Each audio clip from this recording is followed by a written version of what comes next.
Antes que los mares, los bosques y las plantas, antes incluso que el oxígeno que respiramos, existían las rocas.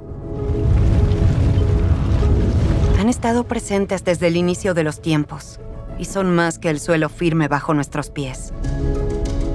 Son actores de la historia de la Tierra, testigos del pasado de nuestro planeta.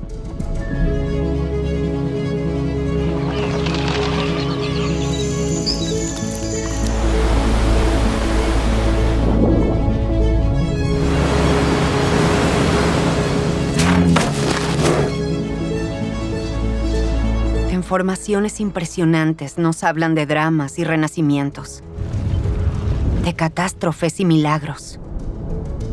A menudo se les subestima, pero son esenciales porque es precisamente aquí, en este material mineral, donde se encuentra el origen de la vida.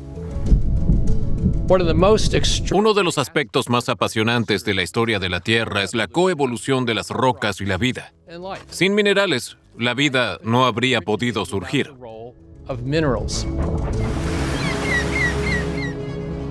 Sin rocas no habría oxígeno, ni continentes, ni relieve, ni plantas, ni animales.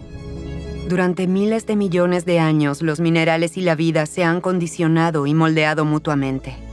Esta conexión tan fructífera para el planeta se desarrolló de forma lenta y pausada, hasta el día en que una especie comenzó a intervenir en el curso de los acontecimientos.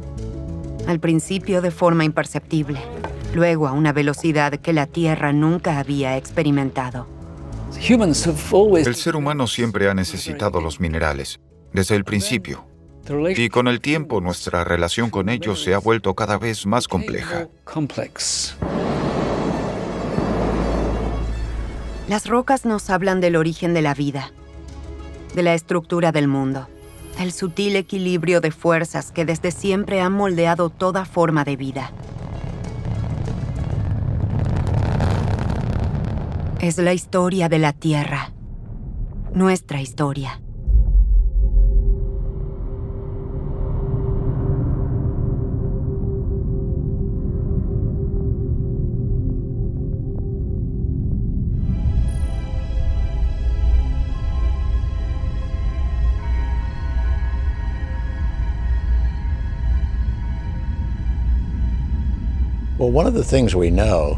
Sabemos que nuestra Tierra se formó hace algo más de 4.500 millones de años. Y sabemos que se formó a partir de los restos de estrellas. Las estrellas explotaron.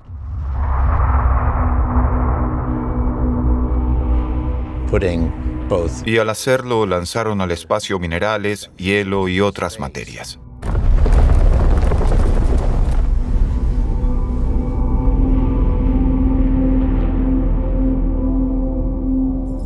Antes de que existieran la Tierra y el sistema solar, solo había una enorme nube de polvo y gas.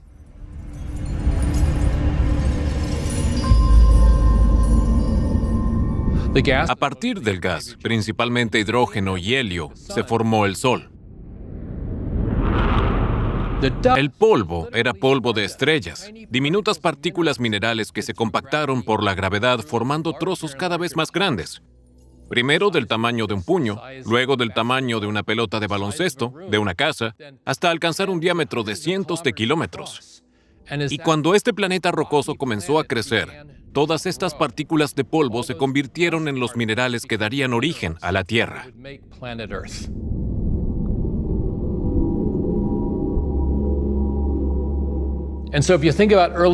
Si partimos de la base de que la Tierra se formó realmente a partir de la compactación de cantidades gigantescas de polvo estelar rico en minerales, entonces nosotros también estamos hechos, en última instancia, de polvo estelar.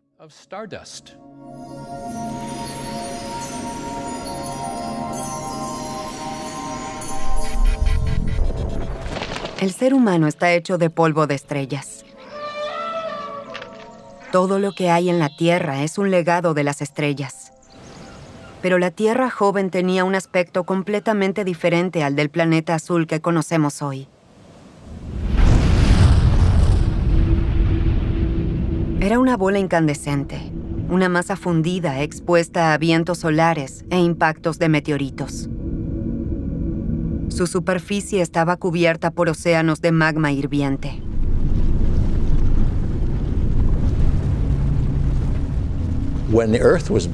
Cuando se formó, la Tierra estaba extremadamente caliente. Se cree que se fundió literalmente en un periodo de entre 30 y 40 millones de años.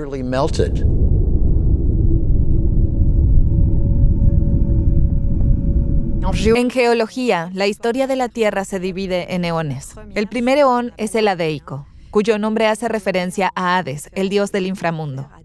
En aquella época, la Tierra era un planeta extremadamente caliente con poca corteza, es decir, poca superficie sólida, mucho magma y poca atmósfera. Reinaba una especie de infierno mineral y las condiciones eran absolutamente hostiles para la vida.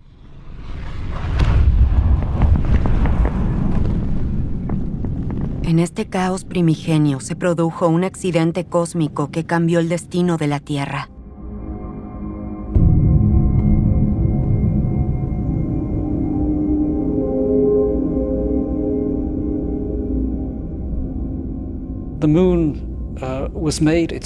Es casi seguro que la Luna se formó en la fase temprana de la Tierra, cuando un planeta del tamaño de Marte colisionó con ella. Los restos desprendidos fueron lanzados al espacio y se agruparon allí para formar la Luna que hoy orbita alrededor nuestro.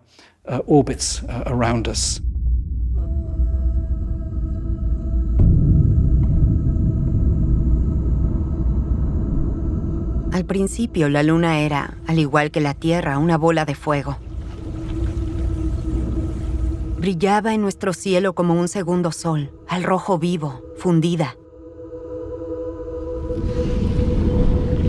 Su presencia pronto influiría de manera decisiva en la evolución de la Tierra y miles de millones de años después propiciaría la aparición de condiciones favorables para la vida.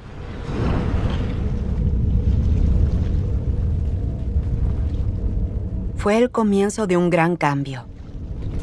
A medida que la Tierra se enfriaba gradualmente, sus elementos se reorganizaron. La gravedad atrajo los materiales más pesados, como el hierro y el níquel, hacia el centro, donde formaron el núcleo, mientras que los más ligeros dieron lugar al manto terrestre.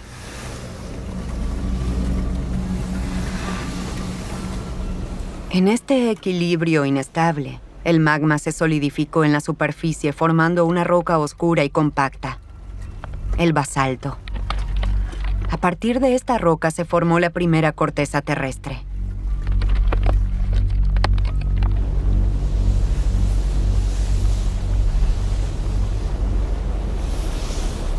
Por encima de la corteza se inició un proceso igualmente decisivo para la evolución de la Tierra. Se creó el ciclo del agua.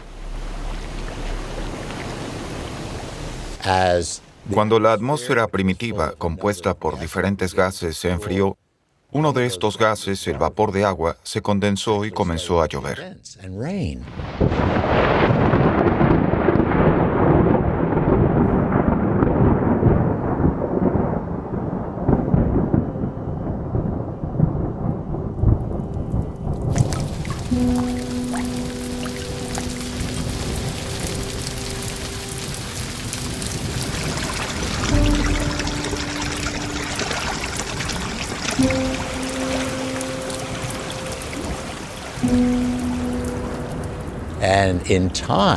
Con el tiempo, la lluvia formó masas de agua en la superficie terrestre, que más tarde se convirtieron en océanos.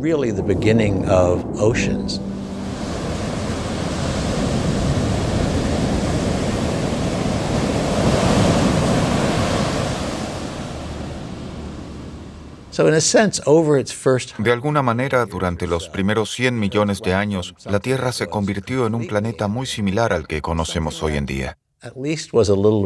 Sin embargo, había una diferencia fundamental entre la Tierra primitiva y la Tierra actual.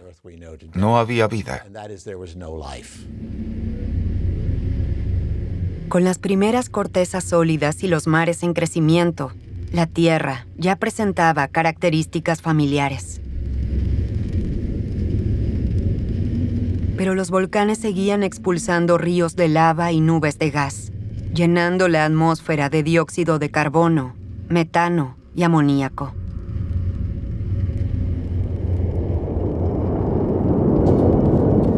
El agua de los primeros océanos del período arcaico temprano era probablemente verde debido a su contenido en hierro. Y en este caos de fuego, agua y gas, se puso en marcha un proceso químico de gran trascendencia. El origen de la vida en la Tierra sigue siendo uno de los grandes misterios de la ciencia. Lo que es seguro es que dos componentes esenciales fueron el agua y la roca.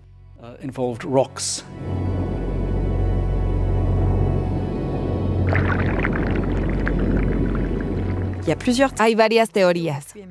La vida podría haber surgido en las profundidades marinas, cerca de chimeneas hidrotermales que expulsaban agua muy caliente y creaban condiciones químicas especiales. O podría haber surgido en la superficie de los continentes, en pequeños lagos o estanques cálidos, como imaginó Darwin.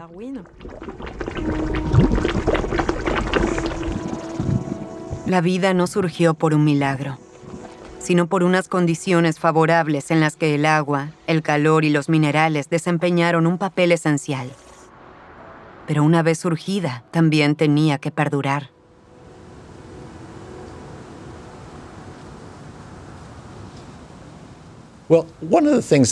Hay que tener siempre en cuenta que una cosa es que surja la vida y otra muy distinta que ésta permanezca y prospere. La ciencia parte de la base de que en la Tierra primitiva surgió la vida muchas veces, pero que ésta no perduró. Y en algún momento, la vida se hartó.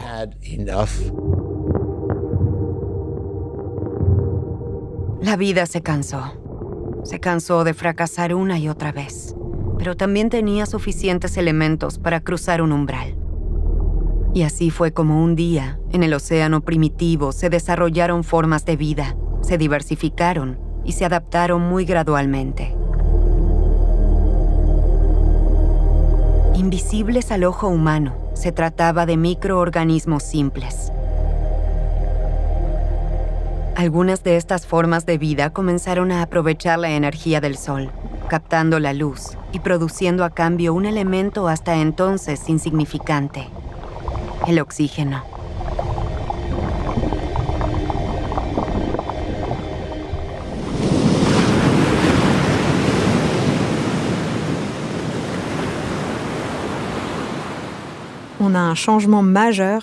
El paso de una atmósfera sin oxígeno a una atmósfera con una cantidad muy pequeña de oxígeno supuso un cambio profundo en la superficie terrestre.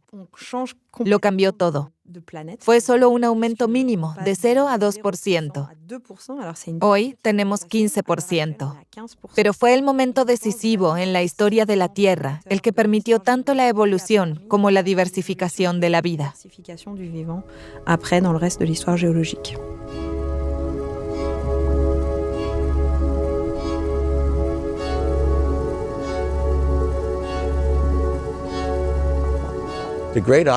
La gran catástrofe del oxígeno fue un momento en el que la Tierra y la vida interactuaron de una manera que cambió a ambas.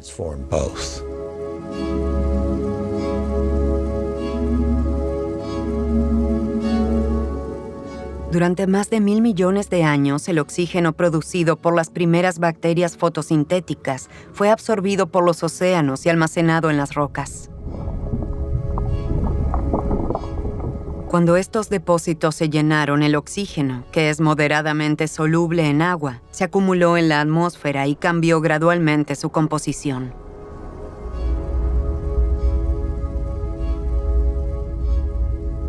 Así se formó poco a poco la capa de ozono, que protegió al planeta de la radiación ultravioleta y permitió el desarrollo de formas de vida más complejas. Entre ellas, las primeras formas del plancton actual.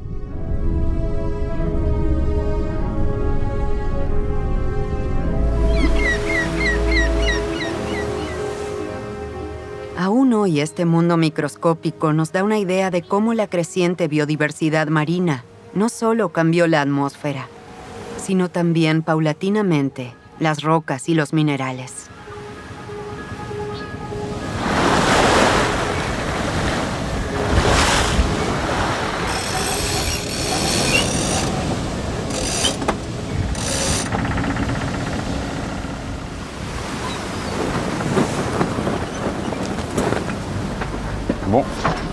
El biólogo marino Colombán de Vargas investiga este ecosistema, que sigue siendo indispensable para el equilibrio de la Tierra.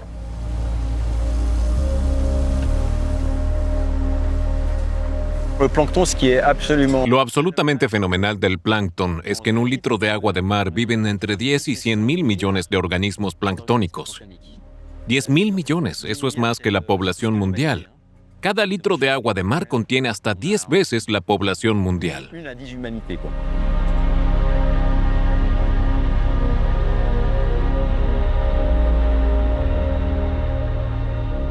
El plancton, del griego antiguo vagabundo, flota con la corriente. Y según las estimaciones, representa hoy en día casi el 98% de la biomasa marina. Sin embargo, hasta ahora se ha estudiado muy poco. Durante casi 4 años, el buque de investigación Tara ha recopilado datos sobre estos organismos microscópicos en los océanos de todo el mundo.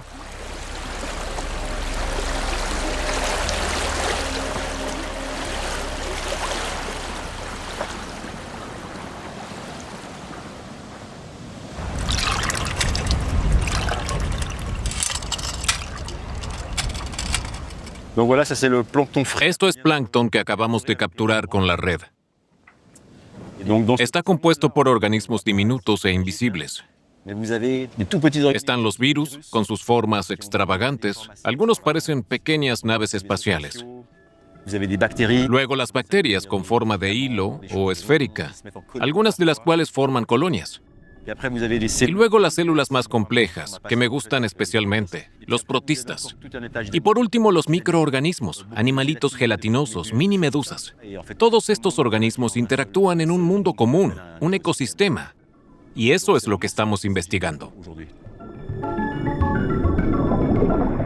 En su expedición, los investigadores identificaron más de 250.000 especies de plancton, algunas de las cuales son capaces de realizar la fotosíntesis.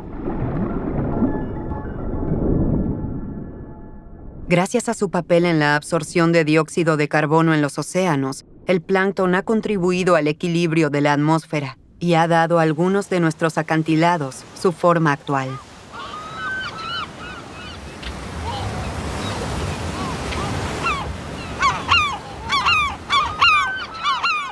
El fitoplancton contiene el grupo de los llamados cocolitóforos.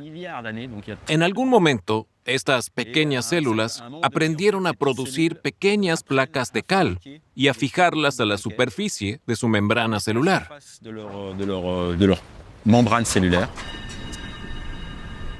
Esto es único en la naturaleza. Cada uno de estos organismos unicelulares forma estas placas de cal que parecen piedras flotantes y tienen una función muy importante porque cuando mueren se hunden hasta el fondo del mar. Así, con el tiempo se han formado montañas que sobresalen del agua en algunos lugares, como aquí, en el Canal de la Mancha.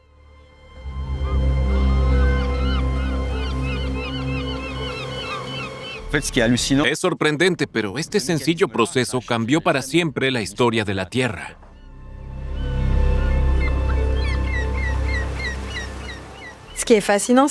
Es fascinante que muchos seres vivos u organismos sean capaces de formar minerales que permanecen intactos cuando los organismos mueren.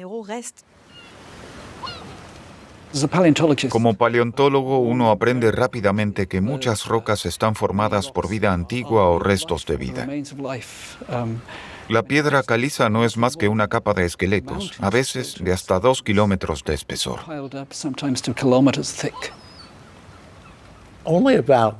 Solo entre el 10 y el 15% de todos los animales desarrollan esqueletos mineralizados. Pero esto les confiere una enorme influencia sobre la vida y sobre la propia Tierra.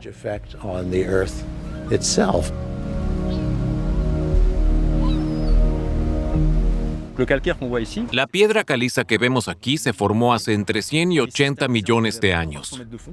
Aquí había un mar de 300 metros de profundidad, un paraíso para los cocolitóforos. Sus esqueletos calcáreos se acumularon durante 20 millones de años, 2 centímetros cada 1000 años en toda la llanura. Y así formaron este paisaje que antes era un fondo marino. No quedó al descubierto hasta mucho más tarde, cuando se formó el Canal de la Mancha entre Inglaterra y Francia.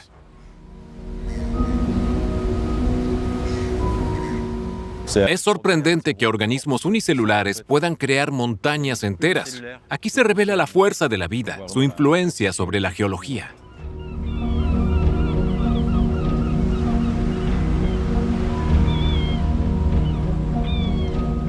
Durante mucho tiempo, el mar primigenio fue el único hábitat para las bacterias, las algas unicelulares y los primeros organismos multicelulares. La aparición de formas de vida más complejas apenas estaba comenzando. En las zonas de aguas poco profundas y bañadas por la luz, se dieron las condiciones para la siguiente fase evolutiva, porque en aquella época la vida aún no había conquistado la tierra firme.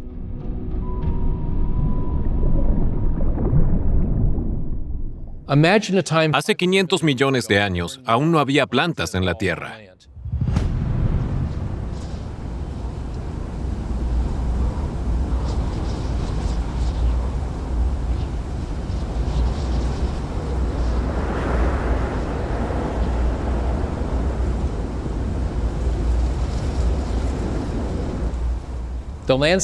El paisaje, los continentes, eran desiertos de piedra, un paraíso para los geólogos, solo rocas desnudas por todas partes.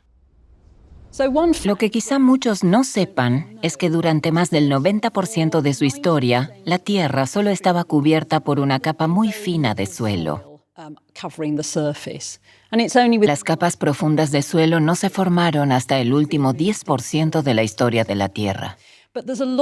Sin embargo, hay numerosos indicios que apuntan a que existía una enorme diversidad de especies microbianas, bacterias, hongos, algas y también especies de líquenes. Los líquenes son en la mayoría de los casos comunidades de algas y hongos. Entablan una simbiosis y son en esencia mini ecosistemas. Antes de la aparición de las plantas con raíces, gran parte de la superficie terrestre estaba cubierta de líquenes.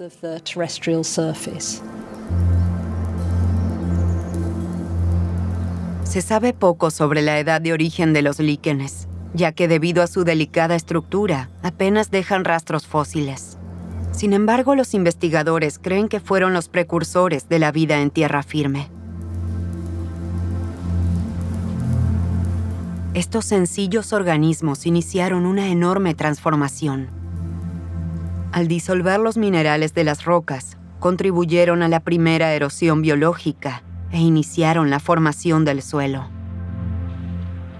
Así comenzó una nueva fase en la que los seres vivos moldearon el relieve de la Tierra. Aún hoy los líquenes siguen aportando su silenciosa pero esencial contribución. Al biólogo Tim Wheeler le fascinan.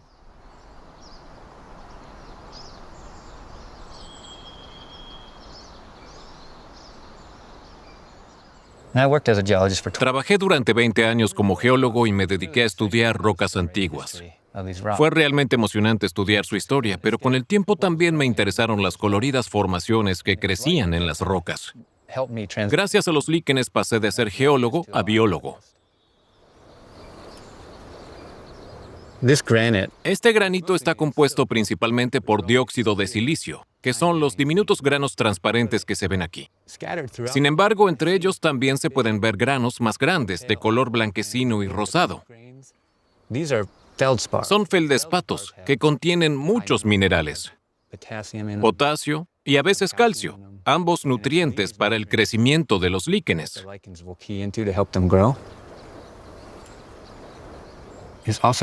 Los líquenes se incrustan en la roca, descomponen los cristales minerales y los absorben como nutrientes. Literalmente rompen la roca grano a grano y la erosionan físicamente, pero también provocan la erosión química. Los líquenes producen ácidos que no solo les dan su color. Cuando excretan los ácidos, los minerales se disuelven. Los granos se convierten en partículas de arcilla que luego son arrastradas por el viento o la lluvia. Estas partículas preparan, en cierto modo, el suelo en el que puede prosperar todo un ecosistema.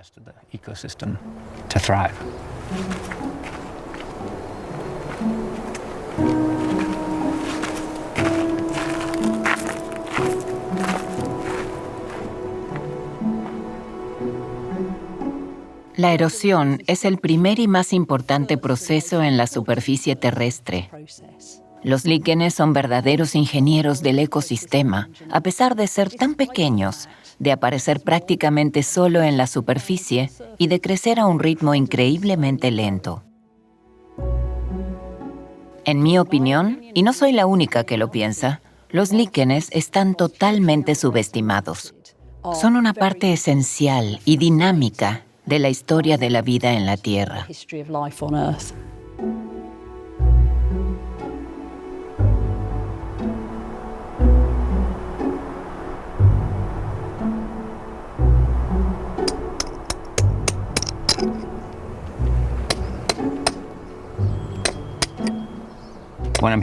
Cuando estoy aquí conectado con estas rocas y los líquenes, vuelvo a darme cuenta de que, a su escala y a su ritmo, descomponen esta enorme estructura en partículas minúsculas.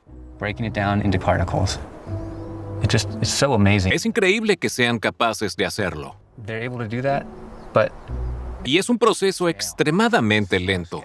Estamos hablando de milímetros, de micrómetros y de cientos o miles de años. Son dimensiones espaciales y temporales que difieren fundamentalmente de nuestra vida cotidiana, de nuestra vida.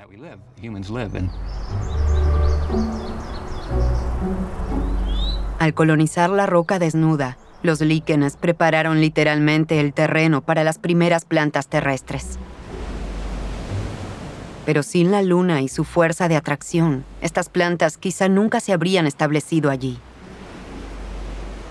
Porque fueron sobre todo las zonas inestables de las costas llanas y las cuencas de marea, donde la vida se atrevió a salir del agua.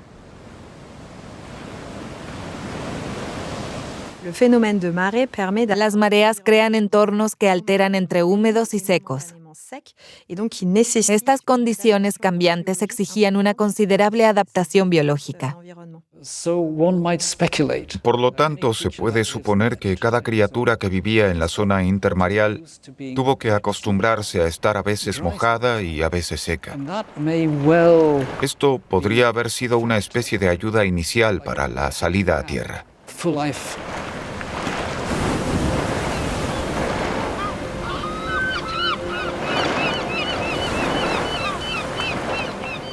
En estas zonas de transición, las primeras algas acuáticas, antecesoras de nuestras plantas terrestres, comenzaron a establecerse en tierra firme. Para ello, tuvieron que adaptarse y desarrollar nuevos mecanismos de protección. Well, if we go back 450 million years ago, Hace 450 millones de años, cuando surgieron las primeras plantas terrestres, existía una población de algas cuya superficie estaba cubierta por una capa cerosa. Esta las protegía de la desecación.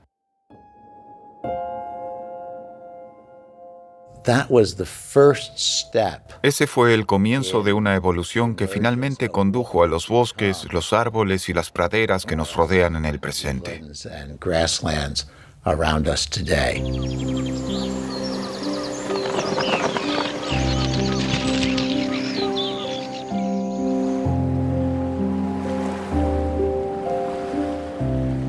Estas primeras plantas primitivas reunían las condiciones necesarias para la vida en tierra firme. Formaban una capa cerosa, la cutícula, que les ayudaba a almacenar la valiosa humedad, y disponían de rizoidescón, los que podían anclarse al subsuelo. Estas pioneras sentaron las bases para la aparición de las plantas con raíces, que que cambiaron para siempre la biosfera y el desarrollo de los ecosistemas en la Tierra. Esto es bastante notable si se tiene en cuenta que las plantas de entonces eran muy pequeñas y simples, pero también necesitaban nutrientes de los minerales de la superficie terrestre, y por lo tanto tenían que interactuar con el subsuelo en el que crecían.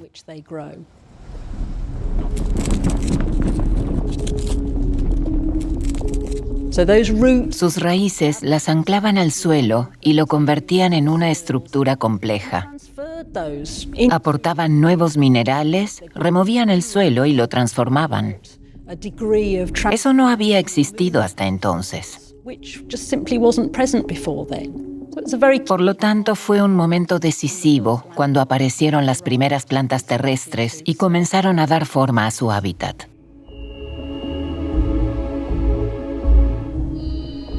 La evolución de las plantas terrestres ha cambiado fundamentalmente nuestro planeta y ha transformado los paisajes rocosos en ecosistemas verdes.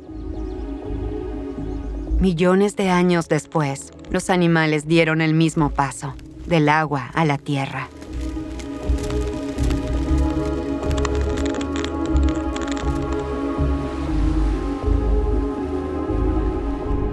Al igual que las plantas, los animales también tuvieron que adaptarse a un mundo completamente diferente. Sus cuerpos ya no eran sostenidos por el agua, el aire les resecaba la piel y tenían que desafiar la gravedad.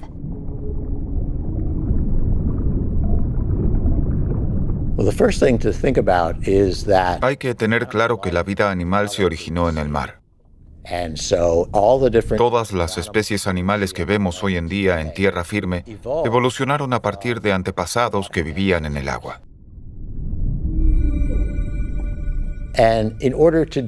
Y para ello, tuvieron que modificar sus cuerpos.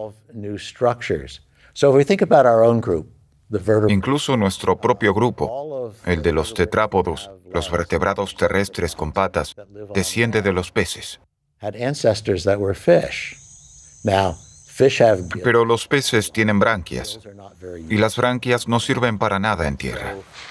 Para que estos primeros vertebrados pudieran salir a tierra, tuvieron que desarrollar pulmones, y eso es lo que hicieron.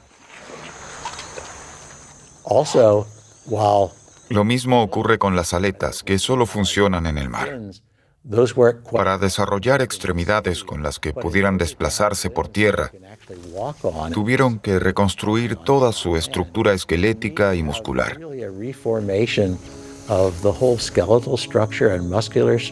Y eso también ocurrió.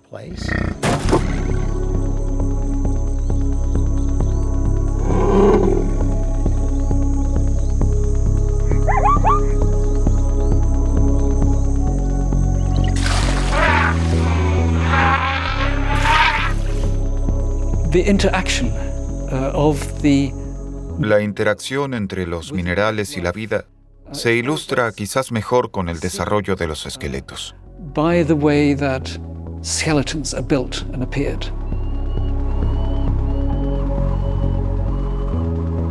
Los minerales fueron el requisito previo para salir a tierra. Sin ellos no habría esqueletos ni caparazones.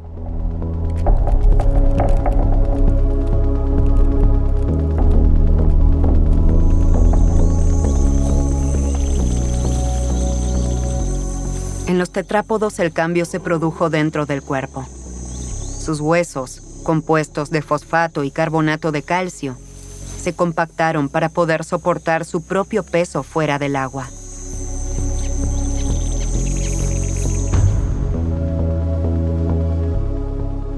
Los artrópodos desarrollaron una coraza en lugar de un esqueleto. Un exoesqueleto orgánico. Una auténtica armadura que los protegía de la deshidratación y de los depredadores, al tiempo que les proporcionaba una cubierta estable.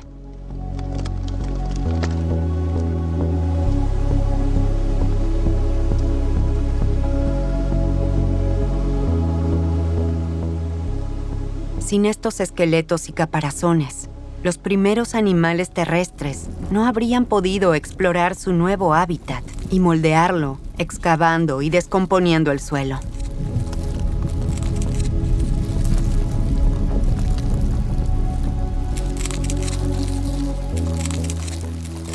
Los animales del suelo desempeñan un papel fundamental en la vida de la Tierra. Sin embargo, a menudo se pasan por alto, precisamente porque viven en el suelo. Entre ellos se encuentran las termitas, los milpiés, las hormigas, las arañas y otras innumerables especies. Muchos de estos organismos alteran químicamente la composición mineral del suelo al ingerir y digerir tierra.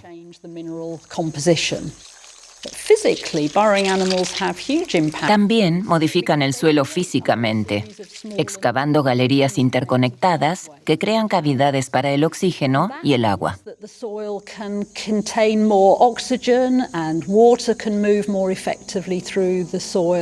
Esto da lugar a nuevos sistemas de suelo, que a su vez atraen a otros organismos y especies que prosperan en estas nuevas condiciones.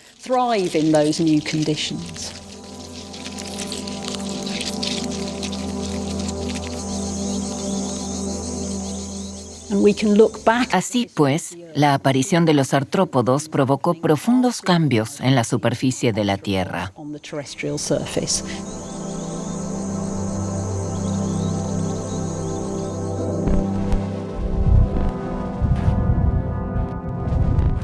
La Tierra siempre ha sido moldeada por enormes fuerzas geológicas: vulcanismo, tectónica de placas, deriva continental. Pero con la aparición de la flora y la fauna se añadió otra fuerza: la vida misma. En las zonas intermareales, ciertas especies, como los erizos de mar, siguen moldeando y transformando las rocas y los arrecifes. Michael Russell lleva más de 40 años investigando la relación entre estos organismos y las rocas.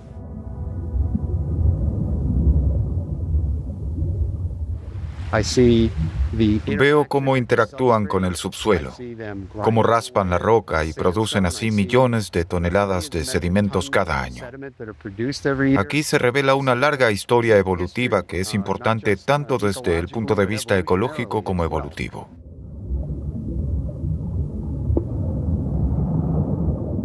Los erizos de mar pueblan los mares desde hace 450 millones de años y poseen una capacidad asombrosa. Con sus dientes y espinas desgastan lenta y persistentemente la piedra caliza, influyendo así en la dinámica geológica del fondo marino.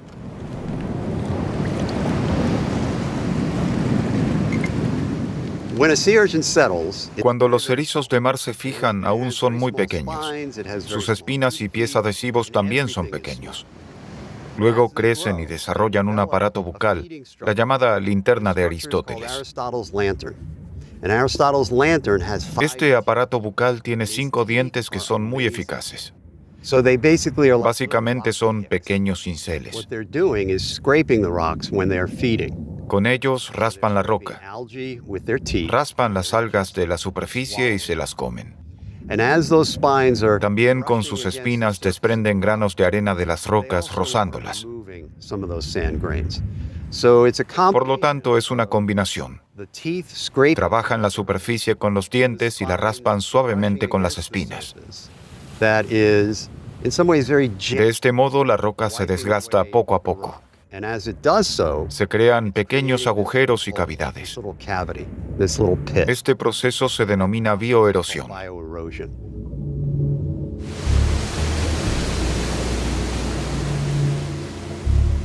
De hecho, los erizos de mar desempeñan un papel mucho más importante de lo que se podría pensar.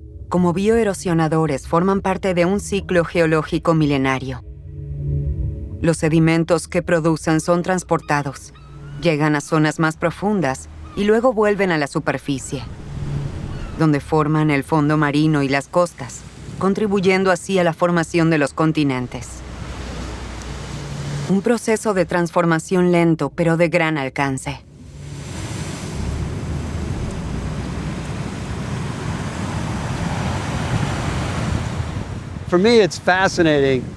Estos animales me parecen fascinantes. Colocados por miles y miles en estas pequeñas piscinas de marea, son los escultores de la Tierra. Llevan a cabo la bioerosión durante años, durante décadas, y la magnitud con la que lo hacen es impresionante.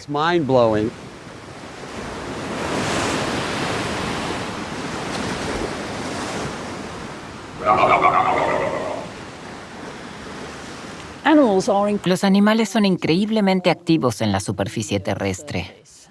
Contribuyen de manera significativa tanto a la formación como a la erosión de las rocas. En muchos casos lo hacen de una manera extraña y maravillosa al mismo tiempo. Hay dos formas en que los animales impulsan la erosión: mediante procesos físicos o químicos.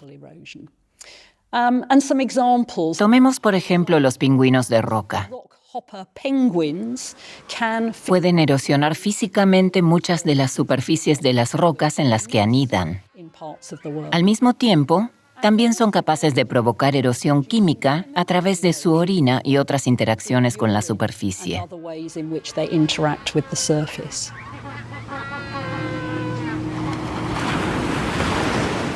Los animales crean rocas y las destruyen.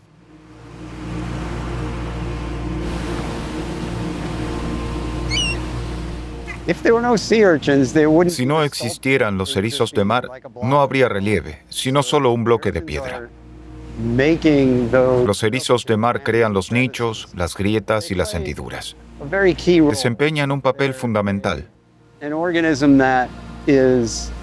Los erizos de mar influyen de tal manera en estos sistemas que es imposible imaginarlos sin ellos.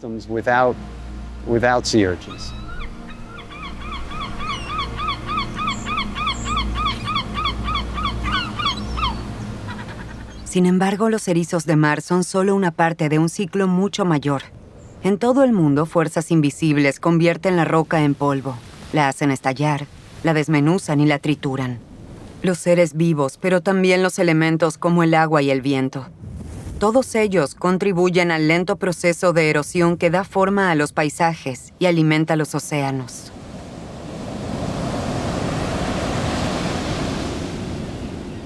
Pero en la Tierra nada se pierde. Los trozos de roca que han sido desprendidos y triturados de las rocas por las mareas o por organismos vuelven a convertirse en roca en algún momento. Un ciclo eterno en el que cada grano de arena lleva consigo la historia de mundos pasados.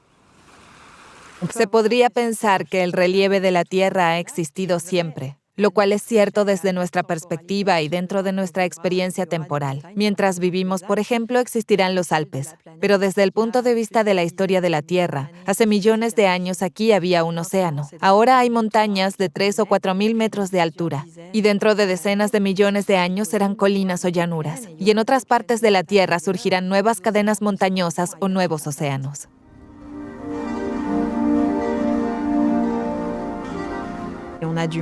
Nos cuesta comprender que antes de nosotros han tenido lugar ciclos mucho más grandes y procesos más largos, y que seguirán teniendo lugar mucho después de nosotros, sin que la humanidad tenga influencia alguna sobre ellos. Cada grano mineral cuenta una historia épica. Cuenta cómo se formaron las montañas, cómo se erosionaron y desaparecieron, pero también cómo se forman nuevas montañas en su lugar. Es la historia del planeta Tierra. Imaginemos que la lluvia, el viento y el hielo desprenden un diminuto grano de arena de una roca.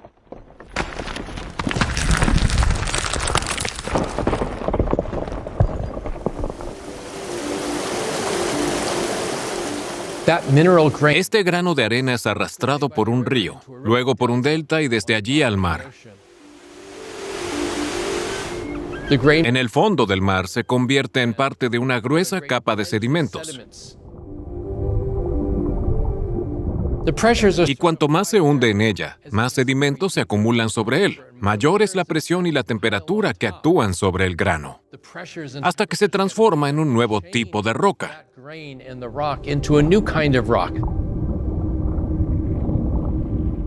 Y puede permanecer millones de años en el fondo del mar o bajo la superficie.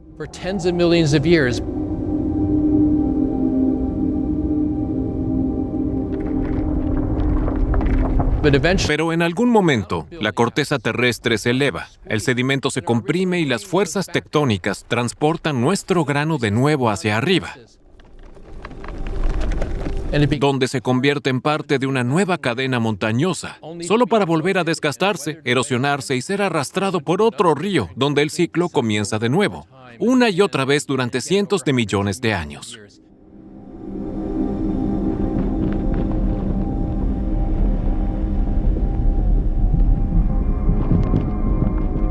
El llamado ciclo de las rocas ha moldeado nuestro planeta durante miles de millones de años, impulsado por un trío que, al parecer, solo interactúa de esta forma en la Tierra: el agua, la vida y la tectónica de placas. Todo comienza con las rocas, que se forman a partir del magma y constituyen los cimientos de nuestro mundo.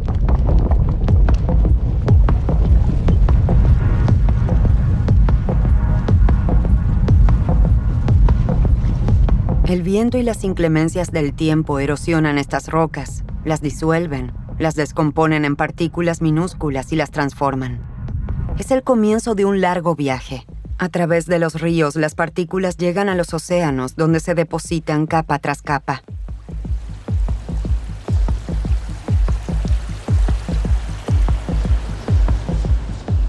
Con el tiempo se compactan y se convierten en arenisca, piedra caliza y otras rocas sedimentarias que forman acantilados, mesetas y fondos marinos. Debido a la presión de la corteza terrestre, estas rocas cambian su composición y se convierten en rocas metamórficas. La piedra caliza se transforma en mármol y la arcilla en pizarra. Y a veces se produce una transformación aún más espectacular. En la lenta danza de las placas tectónicas, las rocas sedimentarias son transportadas a regiones más profundas, donde se funden y se convierten de nuevo en magma, listas para alimentar los volcanes y comenzar nuevamente el eterno ciclo.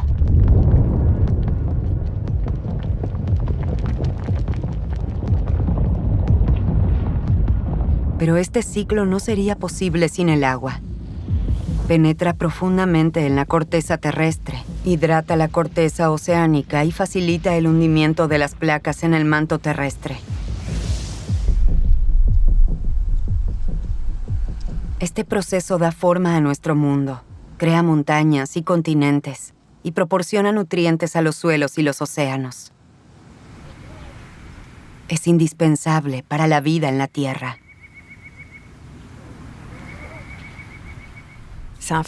Este fenómeno existe desde el comienzo de la historia de la Tierra. Sin el ciclo de las rocas, la Tierra sería diferente y la vida dejaría de evolucionar. Eso es precisamente lo que ha ocurrido en Marte. Hace mucho tiempo, en los albores de la historia, es posible que hubiera vida allí, pero no pudo perdurar porque en la superficie marciana no existe un ciclo dinámico de las rocas.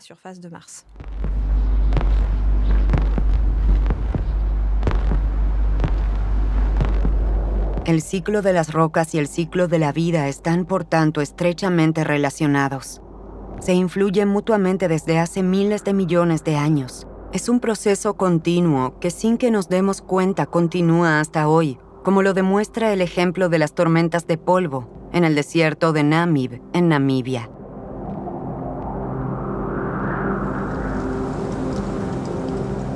Aquí somos testigos de un viaje asombroso. Un viaje que el sedimentólogo Roger Swart lleva años siguiendo.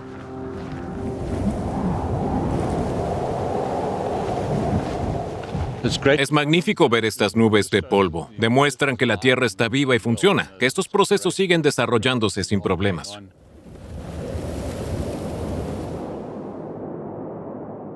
El desierto de Namib es tanto el escenario como el protagonista de un fenómeno cuyo origen se encuentra lejos, en las montañas.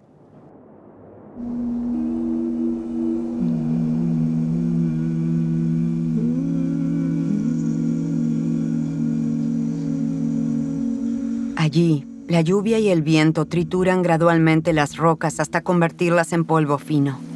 Este es transportado por ríos efímeros, que solo crecen durante la temporada de lluvias y luego se secan, hasta las dunas del desierto.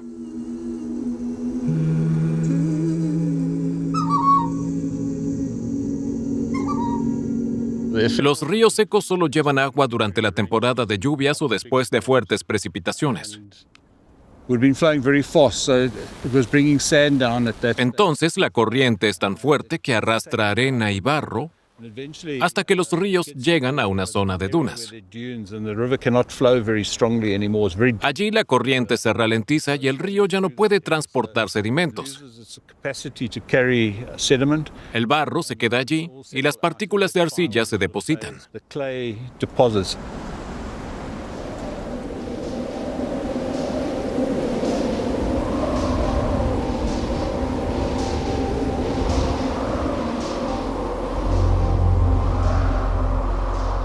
Tan pronto como el agua se filtra, el viento toma el relevo. Remueve las partículas y las transporta por el desierto. De esta manera, algunas de ellas recorren distancias sorprendentemente largas.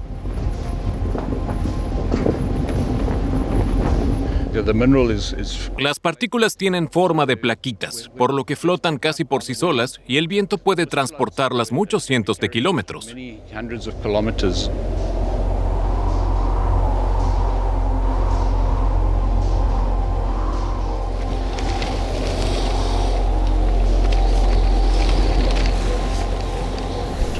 El viento es importante para que las partículas de arcilla sean transportadas y lleguen a los océanos, donde se depositan.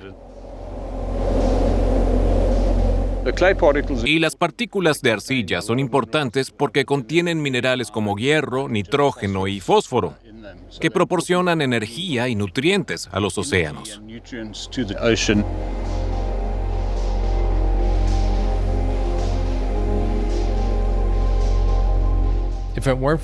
Sin el ciclo de las rocas, la Tierra se estancaría, estaría muerta.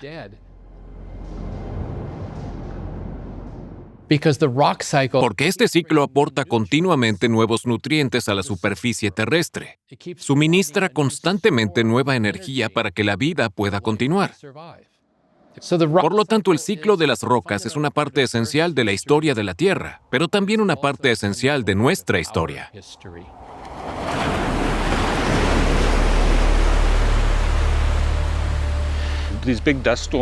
Estas grandes tormentas de polvo transportan nutrientes a los océanos que son relativamente pobres en hierro. Por lo tanto, necesitan el hierro de los continentes. El hierro transportado favorece el crecimiento de microorganismos marinos, en particular del plancton y las algas, como las diatomeas, vida microbiana que constituye la base de nuestra cadena alimentaria.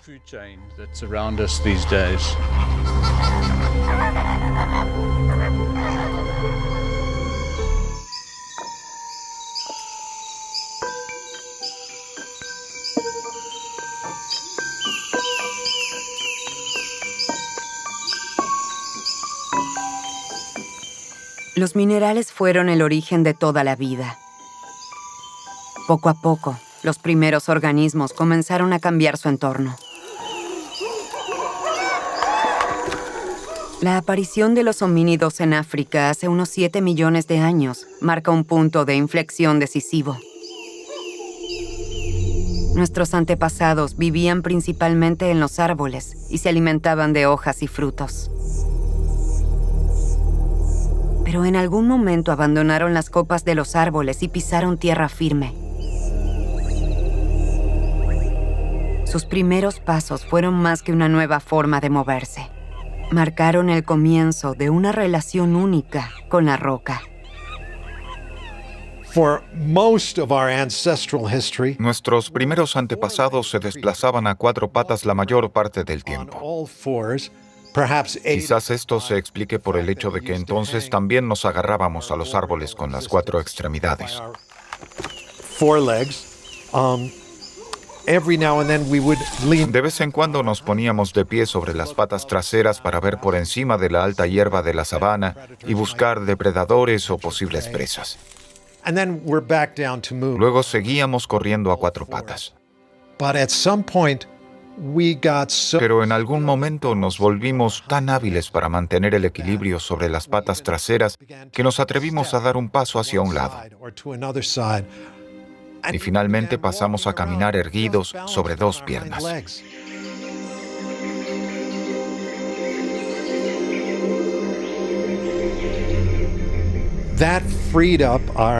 Esto nos dejó las manos libres. Y gracias a nuestros pulgares oponibles pudimos agarrar, sostener y manipular objetos. Empezamos a jugar con la estructura mineral del mundo, a trabajar piedras y a fabricar herramientas.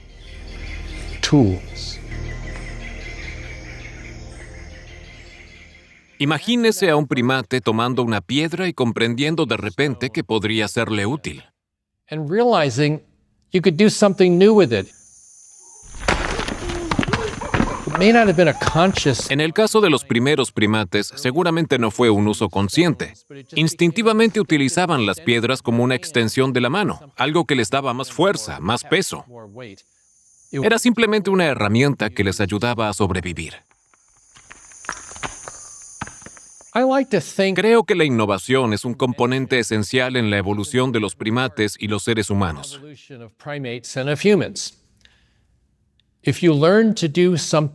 Se inventa algo nuevo cuando hace la vida más fácil o más segura, cuando ayuda a derrotar a los enemigos o a cazar presas. Y el uso de piedras era una ventaja en todo ello. Por eso la evolución de los primates está estrechamente relacionada con las rocas.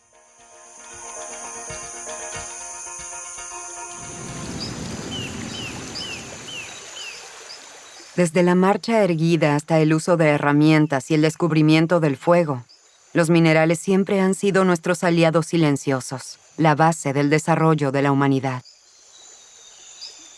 Durante millones de años, nuestros antepasados exploraron el mundo, observaron y experimentaron.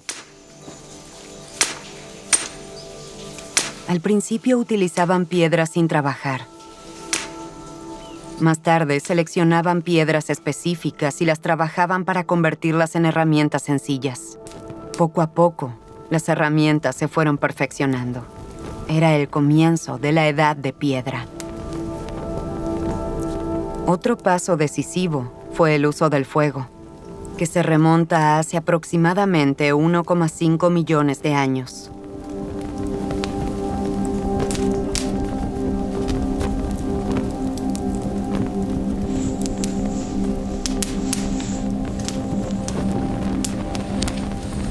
Estas habilidades cambiaron la relación de los primeros seres humanos con el mundo. Desarrollaron nuevas estrategias para asegurar su existencia.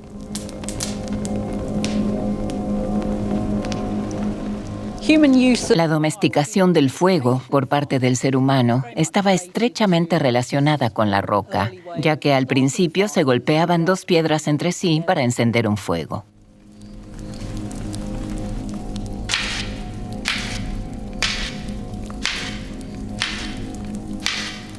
Creo que esto muestra muy claramente la importancia fundamental del mundo de las rocas y los minerales para el ser humano.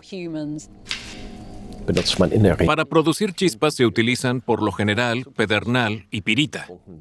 Las chispas caen, por ejemplo, sobre una seta blanda y entonces comienzan a arder. Una vez que se ha llegado a ese punto, con un poco de aire, se sopla sobre ellas y con hierbas finas se puede encender un fuego con relativa facilidad.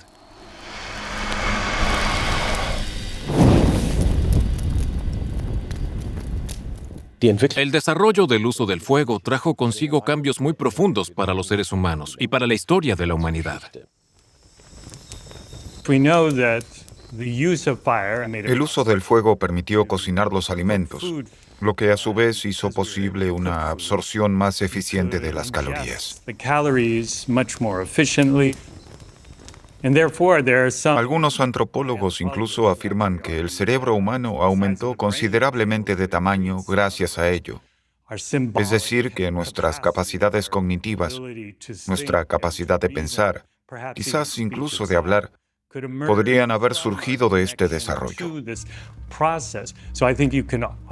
En cualquier caso, se puede decir que el fuego sentó las bases para estructuras sociales, comunicativas y organizativas más complejas, además de todas las demás ventajas que trajo consigo, como la seguridad y la luz.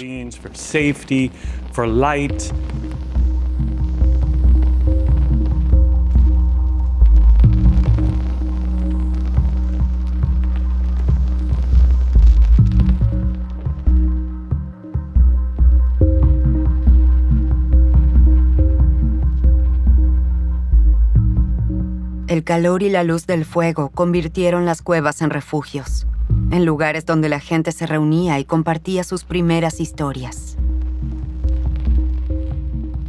A la luz parpadeante de las llamas se repetían gestos, se perfeccionaban herramientas y se transmitían conocimientos. Entre las personas se creó un vínculo cada vez más estrecho, una cultura.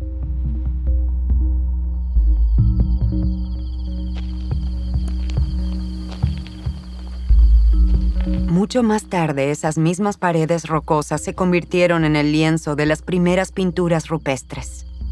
Grabadas, pintadas con aerógrafo o dibujadas, son testimonio de los inicios del arte humano. Las figuras rudimentarias y las formas animales revelan los primeros intentos de representar el mundo y plasmar recuerdos.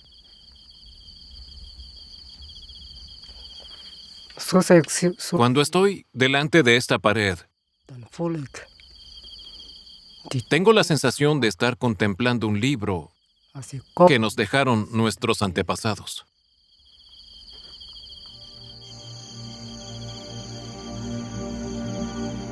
Desde hace más de 40.000 años, diferentes grupos étnicos viven en el sur de África. Los cazadores y recolectores tradicionales saben leer el paisaje como ningún otro pueblo.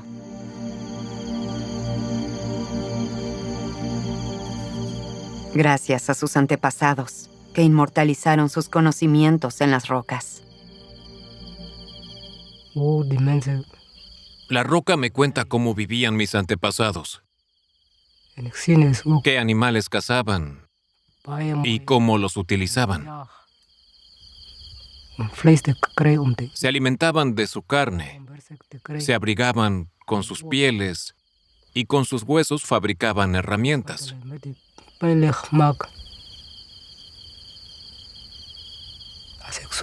Los animales grandes indican un posible peligro. Los antílopes y las gacelas revelan que hay comida en los alrededores.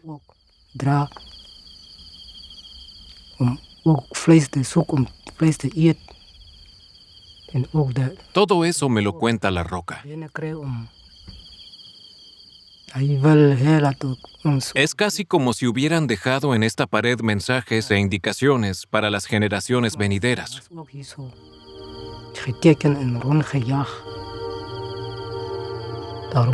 Mis antepasados no sabían escribir, pero podían pintar en las rocas.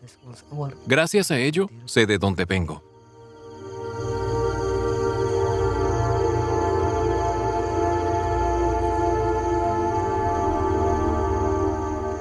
Las rocas hablan de la vida.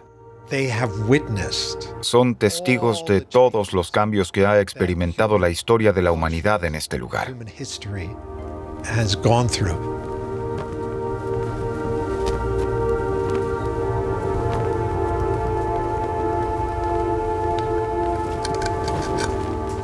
Desde las primeras pinturas rupestres, la roca ha sido un transmisor de pensamientos, un medio de recuerdo y transmisión.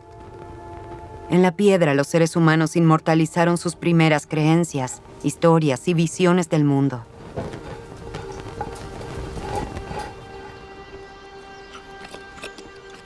Milenios más tarde, los pueblos neolíticos continuaron esta relación especial con la piedra. Sin embargo, esta vez no fueron solo las paredes de las cuevas las que llevaron sus huellas. El propio paisaje se convirtió en un lugar sagrado.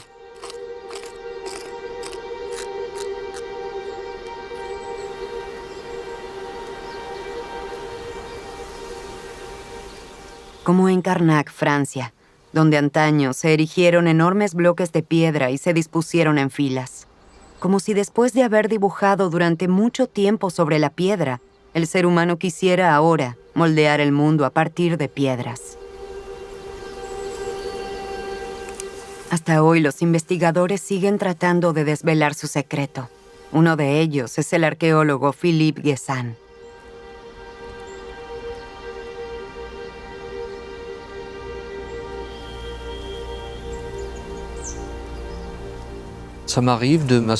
A veces me siento y contemplo las piedras. Trato de comprenderlas. Me atraen, me siento bien aquí.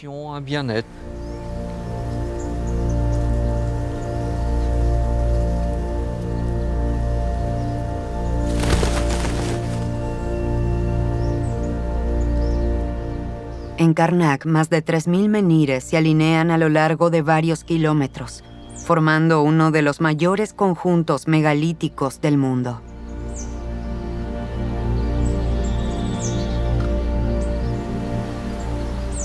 Probablemente los constructores neolíticos eligieron las piedras por su resistencia para dejar algo perdurable.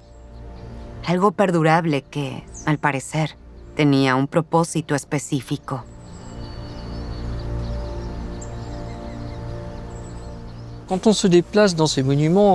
Cuando uno pasea entre estos monolitos, se pregunta qué significan.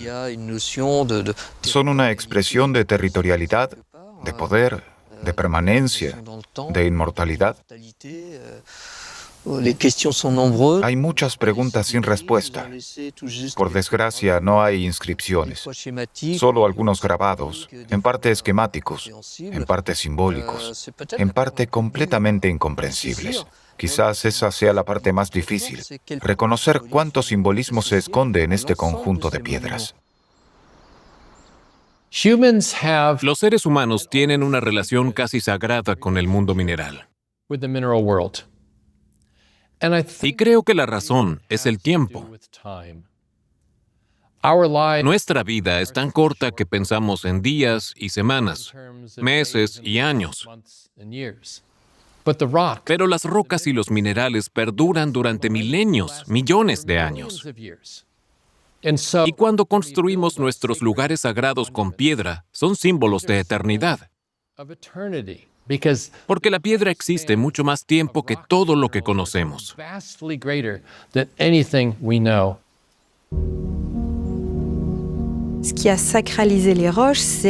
Su belleza y resistencia han conferido a las piedras un carácter sagrado. Es una idea ancestral que las piedras nos protegen de las catástrofes o nos conectan con lo superior.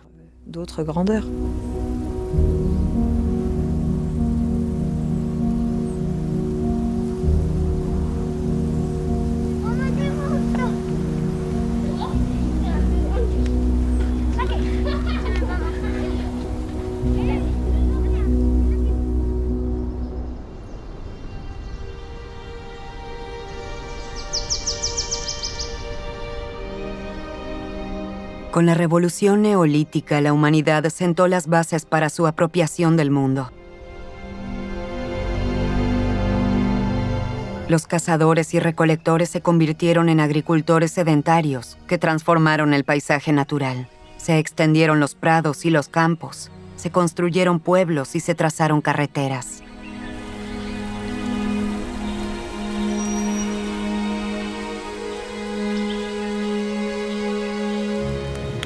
El desarrollo de la metalurgia alrededor del año 5000 a.C. lo cambió todo.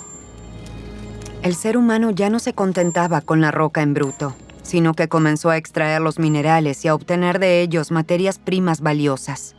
El cobre, el bronce y el hierro revolucionaron las sociedades. A finales del siglo XVIII, otro acontecimiento continuó por este camino: la revolución industrial.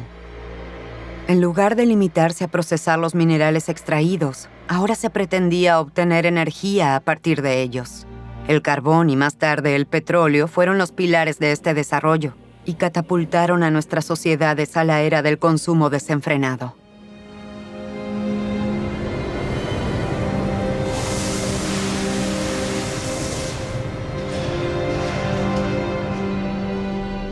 En pocos siglos, nuestra relación con la roca ha cambiado radicalmente. Comenzó con una piedra trabajada, y hoy en día agotamos y consumimos la tierra. Nos hemos convertido en una sociedad extractivista en la que los recursos de la tierra se explotan a un ritmo vertiginoso para satisfacer nuestras necesidades materiales y energéticas.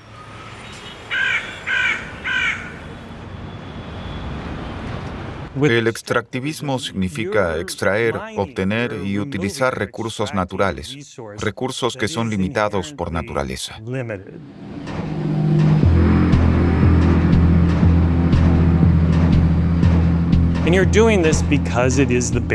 Porque en ello se basa nuestra sociedad, nuestro poder, pero también innumerables otras cosas. Nuestro lujo, nuestra movilidad, comodidades como la luz eléctrica, los coches, las instalaciones sanitarias, todo ello se basa en el extractivismo, con graves consecuencias para la forma y la estructura del planeta, su morfología.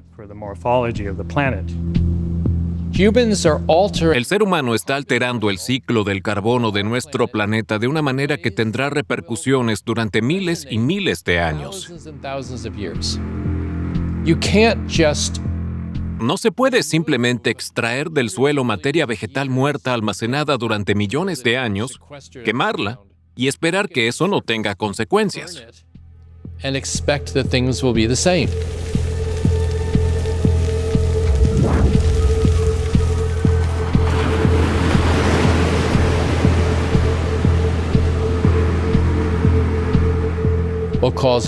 Las consecuencias son el calentamiento global, cada vez más fenómenos meteorológicos extremos, huracanes, sequías e inundaciones.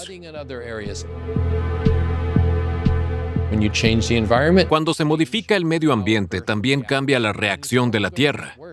Y esto seguirá empeorando mientras no reconsideremos nuestra relación con la Tierra.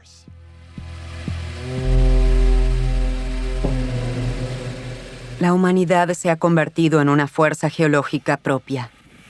Está marcando una nueva era geológica, el Antropoceno. Por primera vez en la historia de la Tierra, las sociedades intervienen profundamente en los ciclos naturales y con ello modifican el clima, la erosión, la química de los océanos e incluso la estructura de las rocas.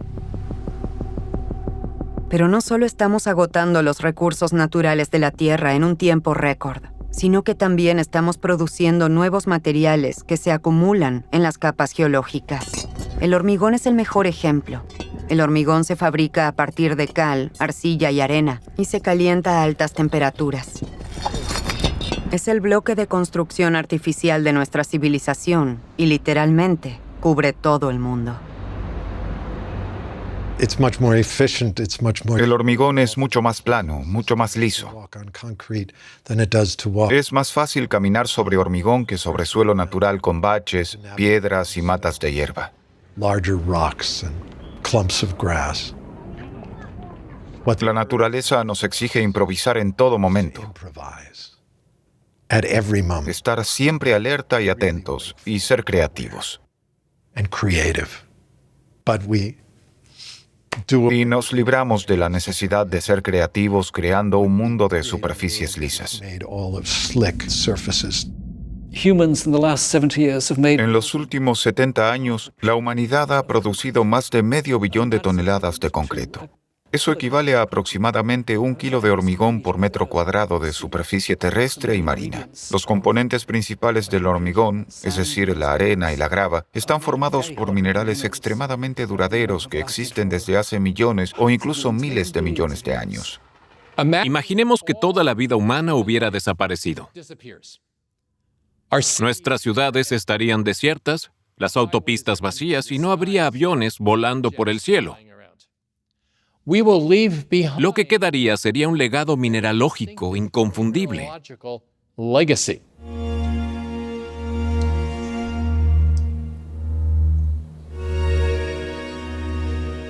En esta nueva capa geológica, el subsuelo estaría completamente transformado. El omnipresente concreto formaría enormes superficies selladas, salpicadas de acero, vidrio, aleaciones novedosas, cerámicas industriales y semiconductores. Sin embargo, la verdadera huella geológica de nuestra época sería la basura plástica que está por todas partes. Desde cosas que hemos usado y luego tirado, hasta nanoplásticos invisibles a simple vista.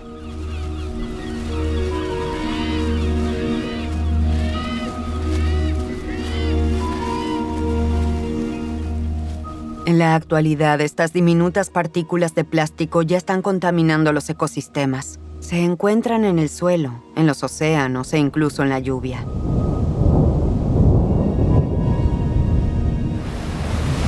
En algunos lugares, bajo el efecto del calor, incluso se fusionan con los sedimentos naturales.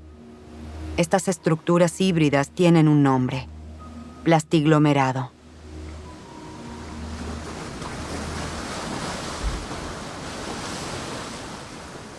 João Canning, fundador del Instituto de Investigación Mare Madeira, investiga la evolución de este fenómeno.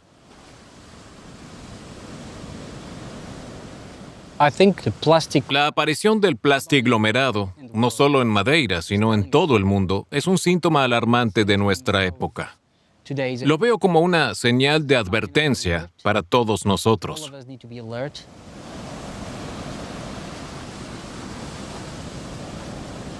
Este fenómeno global muestra hasta qué punto la Tierra está marcada por siempre por nuestras huellas. El plastiglomerado se descubrió por primera vez en Madeira en 2016 y ahora se puede observar en todo el mundo. En el Mediterráneo, en Perú, en Brasil, en Japón. Las corrientes, las tormentas y las olas arrastran las partículas de plástico a todas las costas, donde se adhieren a las rocas. El primer factor es el efecto mecánico de las olas que lanzan los trozos de plástico más grandes contra las rocas. En segundo lugar, estas rocas deben tener una estructura especial. Y en tercer lugar, deben estar muy calientes. Porque si se observan estas costras de plástico, se ve que se han fundido literalmente con la estructura de la roca. La temperatura de la superficie de estas rocas puede superar los 60 grados, especialmente en verano, lo que es extremadamente caliente. Por lo tanto, es probable que se trate de una combinación de estos tres factores: fuerzas mecánicas, temperatura y estructura de la roca.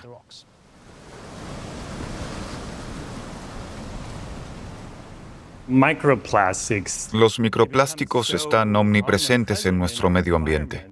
El plástico, ya sea de una bolsa de plástico o de un juguete infantil, se tritura y llega al ecosistema marino a través de los océanos, impulsado por la fuerza de las mareas, las olas, etc. Los animales marinos ingieren los microplásticos y cuando comemos esos animales marinos, también terminan en nuestro cuerpo. Este es otro ejemplo de cómo el ser humano coloniza el mundo mineral. Sabemos que muchos plásticos son cancerígenos, tienen un efecto químico. Son disruptores endocrinos. Pueden alterar nuestro equilibrio hormonal. Pero aún no lo entendemos del todo. Es parte de este gran experimento en el que nosotros somos los conejillos de Indias y nadie sabe cómo va a acabar.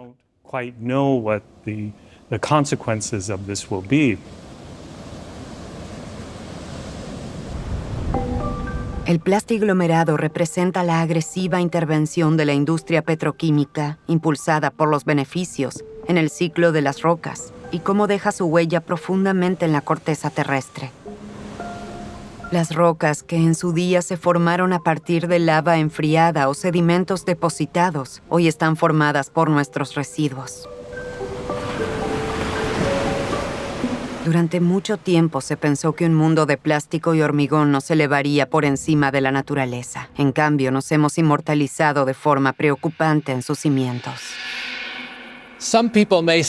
Algunos dicen que nuestra sociedad de alta tecnología nos eleva por encima de las sociedades anteriores, por encima de los llamados hombres primitivos con sus herramientas de piedra. Pero en realidad no ha cambiado tanto, ¿verdad? Seguimos dependiendo de las rocas y los minerales. Sin ellos, nuestra sociedad tecnificada no funcionaría. Solo en esta sala estoy rodeado de una gran variedad de minerales que hace 100 años nunca se habrían podido reunir en una sola habitación. Las baterías de estas cámaras contienen sin duda litio. Las paredes que me rodean contienen cobre y la silla en la que estoy sentado contiene aluminio. Probablemente en los ordenadores y las cámaras que están grabando esto haya tierras raras. Todos estos elementos proceden de todo el mundo, muchos de minas remotas.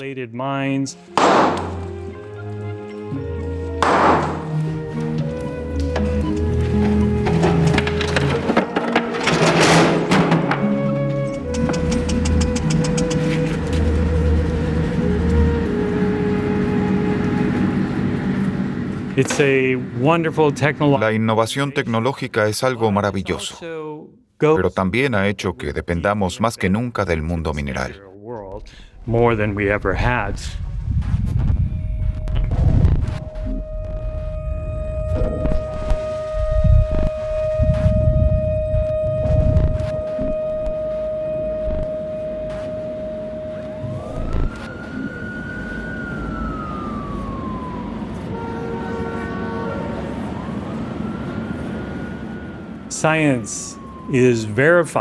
La ciencia ha reconocido que hay una verdad más profunda en el respeto que los antiguos sentían por las rocas que les rodeaban. Por eso creo que es esencial considerar los minerales de una manera más animista, es decir, reconocer que realmente tienen vida y que son fundamentales para nuestra vida y la vida en la Tierra. Debemos volver a esta forma de pensar.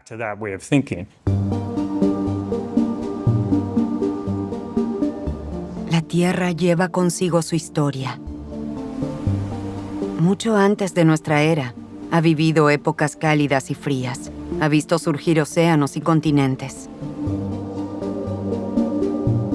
Durante miles de millones de años, las fuerzas geológicas han moldeado su superficie. Cada roca, cada montaña, cada valle es el resultado de una transformación infinitamente lenta que se ha grabado profundamente en la roca. Y entonces, en la escala de esta historia, hace un segundo, algo cambió.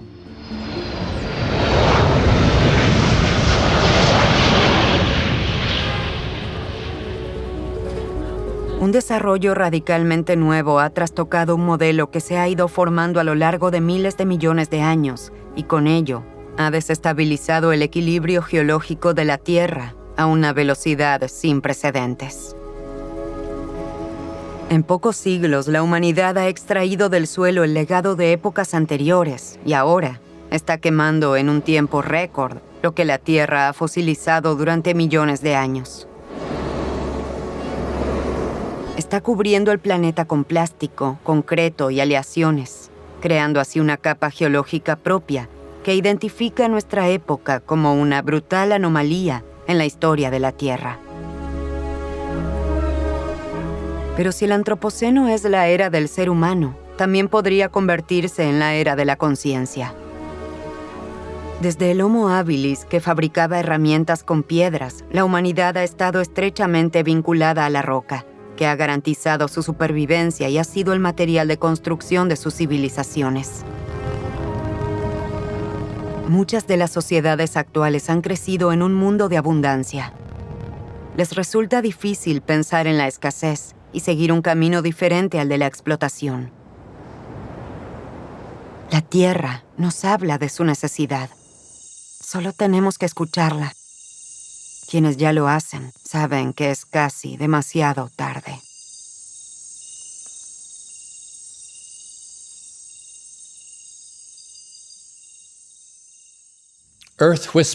La Tierra nos susurra, pero a veces nos cuesta entender su mensaje. El problema no es que no hable lo suficientemente alto, sino que lo hace muy lentamente. Cada una de sus frases dura millones de años. Por eso debemos detenernos y escucharla con atención, para que por fin entendamos lo que las piedras intentan decirnos desesperadamente.